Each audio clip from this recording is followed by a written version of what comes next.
Thank you very much, President Bogosian. Bruce, if you permit me, it's a special honor to share this stage with you. Your president and I first got to know each other when I was president of Tufts, and he was a very distinguished member of our mathematics faculty. I have watched with admiration, and Bruce, if you'll permit me to say, also with great pride, how you have returned to lead this institution through some of the most consequential years in its young history.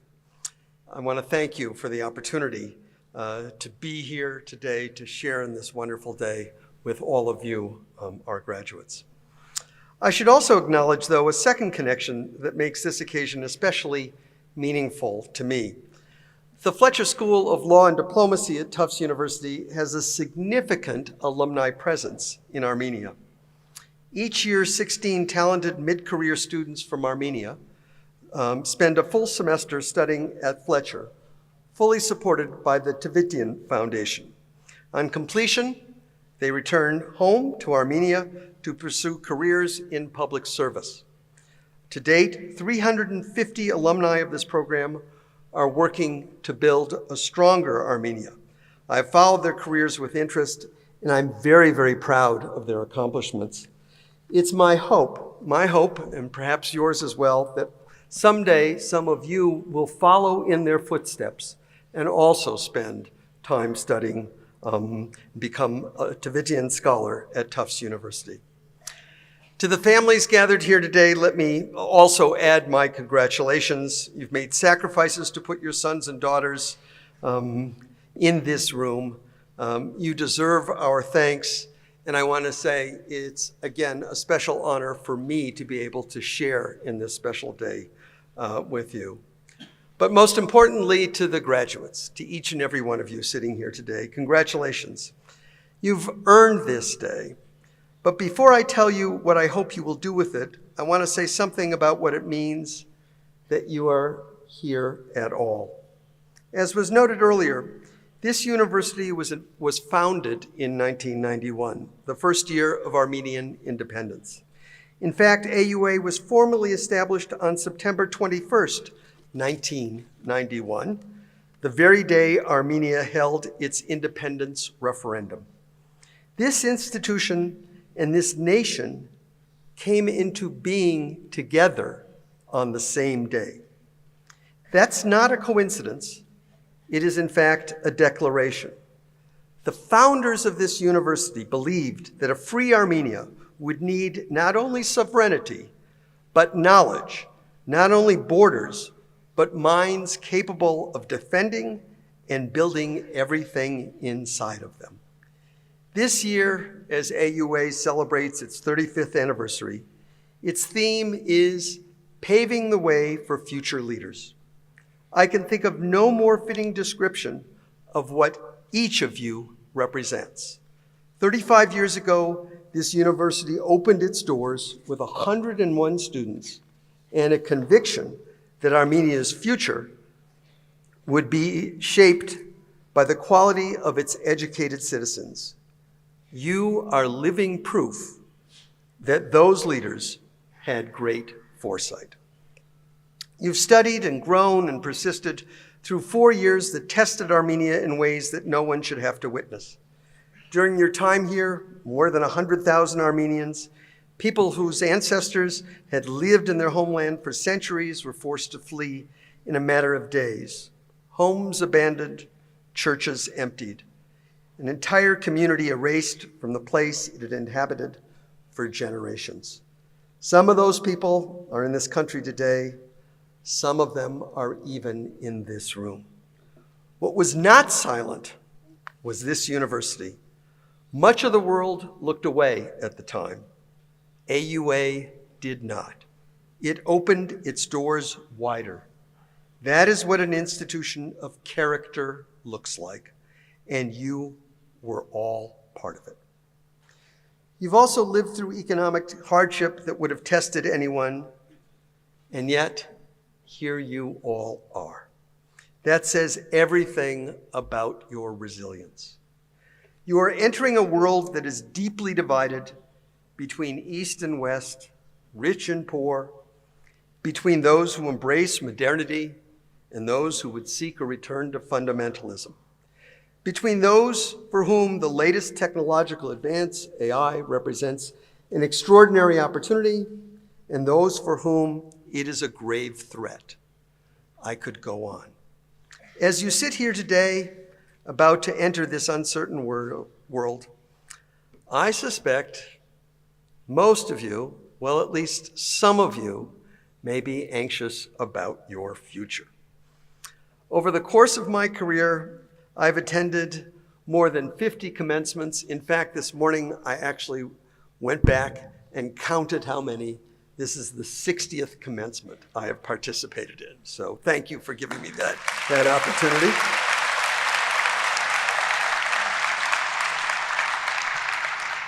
They all have something in common. What is that? It's that graduating students experience a mix of emotions, a bit of relief that they've made it to this day, excitement about what the future holds. I hope you'll nod and say yes to that.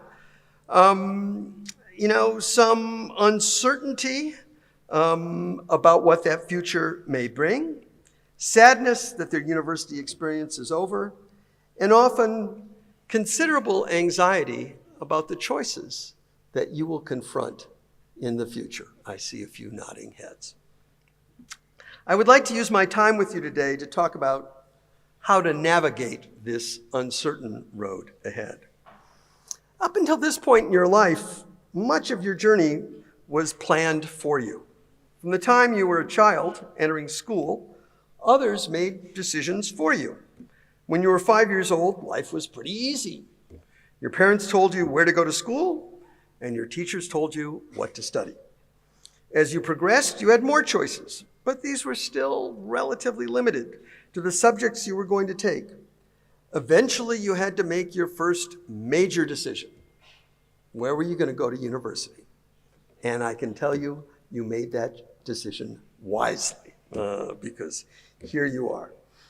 Then you had to decide what you were going to study. Now, as you prepare to leave AUA with your diplomas in hand, you have even more choices. Do you continue your education now, or do you go to work? If so, in what field? In the public or the private sector, with an established organization or a startup? Do you stay close to home, or do you venture out to see more of the world? The abundance of choice can be dizzying. And to make matters worse, at least some of you probably think that the person sitting next to you has it all figured out. Trust me, they don't. I recall when I was in your position, I thought I knew exactly what I wanted to do. In the United States, one goes to university for 4 years, and then you go to graduate school. In my case, I thought I wanted to be a lawyer. But something happened along the way. Law school did not engage me in the way I thought it would. Perhaps practicing law would be different, I said to myself. So I worked for a law firm the summer between my second and third year of law school. And it was then that I realized that, the truth be known, I really was not cut out to be a lawyer. Now, let me be clear for any of you who are contemplating this. Law is a wonderful profession. It just wasn't for me. Candidly, this was a bit disorienting at the time because I had grown up always thinking this is what I would do. I would become a lawyer, just like my father. Was it easy letting go of my plan? Absolutely not. In fact, my father was particularly unhappy that I had changed my mind and abandoned his chosen profession, the law. In fact, I actually had to become president of Tufts University before my father finally admitted that I had made a wise decision. So years later, some of my law school classmates actually told me that they were worried about me because when I returned from my final year of law school, I seemed aimless. I did not know what I wanted to do. Now, aimlessness can either be paralyzing, but it can also be liberating, a state of anxiety or a state of possibility. It was at that point that I realized that I was far more interested in what I had studied at university, economics and public policy, than what I had studied in law school. So I decided to complete a PhD and pursue a career in government service. This is the first lesson I want to leave with you. And that is, sometimes figuring out what you don't want to do is almost as important as figuring out what you do want to do. Try not to overplan your life. In my experience, those who lead their life according to some master plan that they design when they're quite young often are disappointed when they ultimately reach their destination. They've been so focused on their goal that when they finally get there, they often ask themselves, is this all there is? Be open to serendipity. Perhaps the most valuable lesson or piece of advice I can give you as you get ready to leave AUA is to recognize opportunity when it walks up and hits you in the face, because I guarantee you it will. In my case, I never made it to government. Not a day of my life. Never happened. As I was finishing my PhD, I had the opportunity to fill in for a faculty member who was going on leave from MIT for 2 years. So I was trying to figure out what to do, how to make this decision. And I went back to my mentor from my university days, a wonderful faculty member. And here I want to put in a plug. Faculty love to hear from their former students. Am I right, guys? You may think they may not remember you, and in some cases they won't remember your name maybe, but they will remember that you were their student. Don't lose touch with them. Stay in touch. Go back. Tell them what you're doing. And, as I did, I hope you don't mind me saying, feel free to seek out their advice. So I went back to my professor, and I said, what should I do? And he said, you know, the government will be there when you're ready to go work for it. It's not going anywhere. It will never look bad on your resume to have spent 2 years teaching at MIT, no matter what you decide to do in life. He was right. It turned out I loved teaching, and I also loved the life of a scholar. And I spent 24 wonderful years on the faculty at MIT. This is the second lesson I want to leave you. A career is really only knowable in retrospect. On the day you retire, you can look back and it all makes sense. You can identify the major decisions, the inflection points, would put you on one path as opposed to on another. But it's often fortuitous accidents, things that could never have been planned, that turn out to be the critical decisions, the critical points in one's career. The big turning point in my career happened after I had already served 21 years on the faculty at MIT. Up until that time, I had assiduously avoided all administrative responsibility.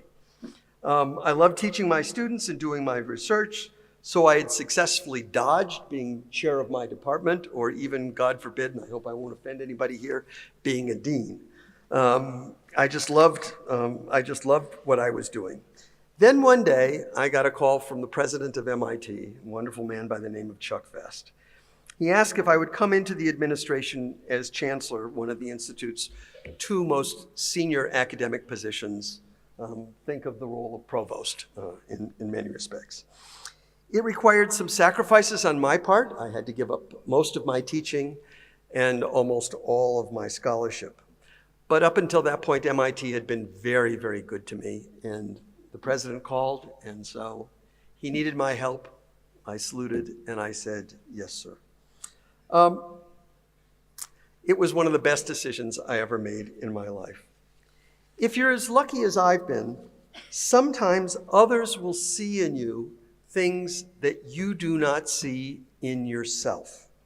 I never imagined that I would be good at administration. I had never seen myself as a natural leader. Chuck saw both qualities in me. Later, when I was approached about becoming a candidate to lead Tufts, I once again had my doubts. When I looked in the mirror, I didn't see a university president. I thought I was too young. I thought I wasn't tall enough. I thought I didn't have a nice, resonant, deep voice like your president. I thought I lacked gravitas. It was actually my wife, Adele, who said, just be yourself and you will be fine. And as has so often been the case in the 51 years of our marriage, she was right. Yeah, give her a round of applause. She's somewhere back there. Again, others will see in you things that you will not see in yourself. Listen to them. When I've been confronted with major career decisions, I've found it useful to ask myself 3 questions. The first is the job worth doing? There are many ways to earn a living, but I also think it's important to lead a meaningful life. We spend a huge amount of our time at our work. But to what end? You've been gifted with an extraordinary opportunity with the education that you've received at AUA. I hope you'll use it to do work that has meaning to you, that gives you satisfaction beyond a paycheck, work that makes life better for others and not just for you. Living a life of meaning provides rewards beyond the monetary. The second question I've asked myself is whether or not I'm going to grow and learn on the job. If you're not growing and learning, eventually you're going to be growing stale. A job should always stretch you. It should challenge you. And don't shy away from an opportunity just because you think you're not prepared for it, or that you don't have all the qualifications that you think might be necessary. And here I have a confession to make. I never felt prepared or ready for any job I ever had in my life on day one, including becoming president of Tufts or president of Harvard. What made those jobs interesting, what made them exciting, was every day gave me an opportunity to do something new, an opportunity to learn something. So when confronted with a career opportunity, ask whether or not you will grow in the job. Ask whether or not it will stretch you. I guarantee if you do, you will never be bored. And the third question I think it's important to ask when confronted with a career opportunity is, are you going to like and respect the people that you work with? Because life is too short to work with people you neither like nor respect. It's not enough to ask yourself these questions before taking a job. You have to keep asking yourself these questions. Because a job that was once meaningful to you may no longer be. A job that was requiring you to stretch and to grow at the beginning, you may have mastered. And at that point, perhaps it's time to move on. And sadly, sometimes people can surprise you. Those that you thought were one way may turn out to be something else. So, is the job meaningful to you? Will you grow and learn? Are you going to like and enjoy the people that you work with? AUA has great expectations for you, just as I hope you have great expectations for yourself. We hope that you will all become leaders in your chosen fields, whatever they may be. But leadership requires more than great intellect and more than a great education. It also requires great character. A powerful mind in service of a weak character is not an asset to the world. It's a danger to it. We have abundant evidence of what highly educated, deeply intelligent people are capable of when they've confused cleverness with wisdom and ambition with purpose. So how do you cultivate character? On this topic, I'd actually like to go way back in time and consult a 2nd century Talmudic sage named Ben Zoma. He asked 3 questions. Who is wise? 4 questions, excuse me. Who is wise? Who is wealthy? Who is powerful? Who is honor? So the first question, who is wise? Not the one who went to the fanciest school, or the one with the most degrees, or, sorry to say, the one with the best grades? He answers, one who learns from all people. I've been thinking about this question for a long time, and I've come to believe that wisdom is a far scarcer resource in most organizations than intellect. And by the way, this is especially true of universities. Intelligence can be measured, credentialed, and ranked. Wisdom is harder to acquire and sometimes harder to recognize. It does not always come with a degree. It does not always sit in the front row. But learning from all people means something more than humility about your credentials. It means actively seeking out those who see the world differently from you. One of the reasons that we embrace diversity is because we learn from our differences. The person who challenges your argument is doing you a favor, even when it doesn't feel that way. When people push back. Cultivate relationships with those who tell you what you need to hear, not what you want to hear. Surround yourself with people who will sharpen your thinking by contesting it. Now, this is not easy, especially these days, when it's human nature to prefer the company of those who confirm what we already believe. But intellectual comfort, I would tell you, is the enemy of intellectual growth. And the moment when our public discourse has become thoroughly stratified, when it's possible to only talk to people who agree with you on almost every possible subject, I think the deliberate pursuit of disagreement is not just personally valuable. I would argue it's also a civic obligation. You've been educated at a great university. Do not make the mistake of thinking that your education is complete, or that the most important things you will learn in life will come from people who share your background and your assumptions. While you may be graduating today, you are actually just commencing the rest of your education. It's why we call this commencement and not graduation. Those who hold university degrees do not have a monopoly on wisdom. You will find great teachers throughout your life if you only look for them. Benzoma's third question, who is wealthy?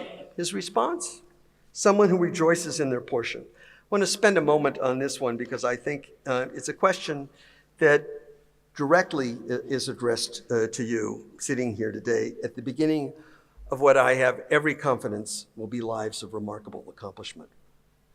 What has brought you to this day, what's gotten you here today, is ambition.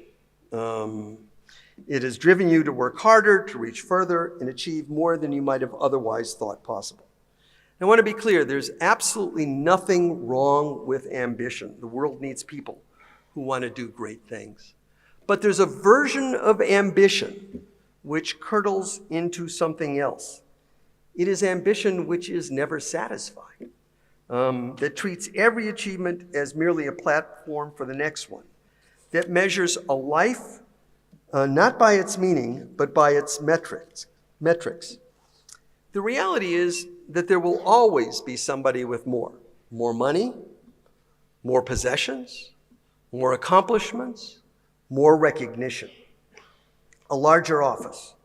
If your happiness depends on having more than the person next to you, you're probably never going to be happy. That's not a moral judgment. It's simply an observation about how the arithmetic works. Benzoma's not telling you to be without ambition. He's asking you to be intentional about it, to ask at each turn, why do I want this? Is it because I believe I can do it well? Because it aligns with what I care about? Because it gives me the opportunity to make a difference? Or is it simply because it's the next rung on the ladder, and that's all I've been doing my entire life, is reaching for the next rung? Try not to let ambition dominate all other considerations. Be thoughtful, especially about the consequences of your decisions, not just for you, but the people that you love, the people that you really care about. Benzoma's third question, who is powerful? His answer, one who exercises self-control. Of all of Benzoma's 4 questions, this feels most urgent right now. We live in a moment that celebrates a very different kind of power. The power to dominate, to intimidate, to bend others to your will. We're surrounded by people who have confused the ability to compel others with genuine strength. Benzoma would not have been impressed.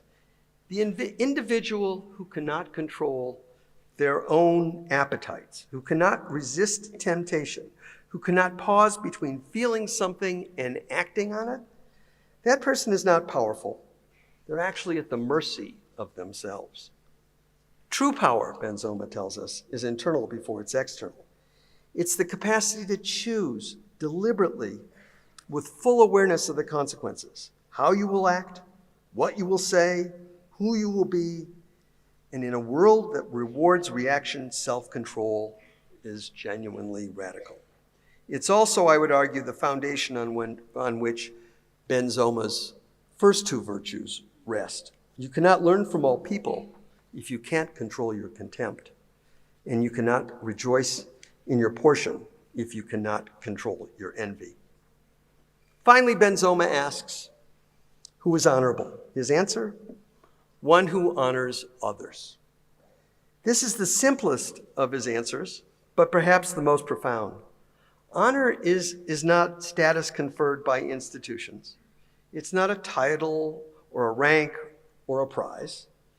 It's something that you generate by the way you treat the people around you, by whether you see them fully, by whether you accord them the dignity that every human being deserves. And here's what I've observed after a long career. The people who are genuinely honored, not flattered, not feared, but honored, are almost always the people who make others feel seen. People who remember names, who return calls, who show up when it matters, who treat the assistant with the same regard as the dean. Honor flows to those who give it away. I want to close with one final thought, and this is not about careers, but about citizenship. You're graduating in a country that is in many ways still defining itself. Armenia is young as independent nations go. Its institutions are still being built as we watch them. Its future is genuinely open. This is not a burden. I think it's both an invitation to you as well as an opportunity. The founders of AUA understood that knowledge is not merely personal, it is civic. They believed that a free Armenia would require not only educated individuals, but educated citizens. People who bring their skills and judgment to the service of something larger than themselves. You've received that education. What you do with it will matter not only for you, but the country and the world that you inhabit. So take risks, stay curious, ask yourself the hard questions regularly and honestly. Let yourself be surprised by the path that you wind up taking. And remember that the moments that shape a life are rarely the ones that you plan for. They are the ones you are present enough to recognize and brave enough to accept. Class of 2026, congratulations. The world is waiting for you. Go do great things. I'm sure you will. Thank you very much.